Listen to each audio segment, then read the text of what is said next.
మనందరికీ తెలుసు నరసింహస్వామి అంటే శక్తివంతమైన రూపం.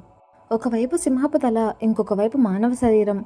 కానీ అసలు కారణం ఏమిటో మీకు తెలుసా?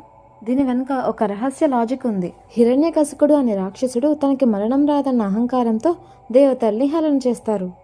అతని వరం ప్రకారం ఏ దేవతలు గాని, రాక్షసులు గాని, మనుషులు గాని, జంతువులు గాని, రాత్రైనా గాని, పగలైనా గాని, ఇంటి బయట గాని, ఇంటి లోపల గాని ఏ అస్త్రంతో గాని, శస్త్రంతో గాని చంపలేరు. ఆ వరం పొందాడన్న అహంకారంతో తానే దేవుడని అనుకుంటూ తన కుమారుడైన ప్రహ్లాదుడిని విష్ణువు భక్తి ఎందుకు చేస్తున్నావు అని వేధించేవాడు. ప్రహ్లాదుడు ఎంత వేధింపులకి గురైనా నన్ను ఏం చేసినా నా విష్ణువు నన్ను కాపాడతాడు అనే భక్తితో నిలబడ్డారు. అందుకే విష్ణుమూర్తి నరసింహుడి రూపంలో వస్తారు. ప్రహ్లాదుడిని రక్షించేందుకు సంజీవిని శక్తితో పునీతమైన ఈ రూపంని తీసుకున్నారు.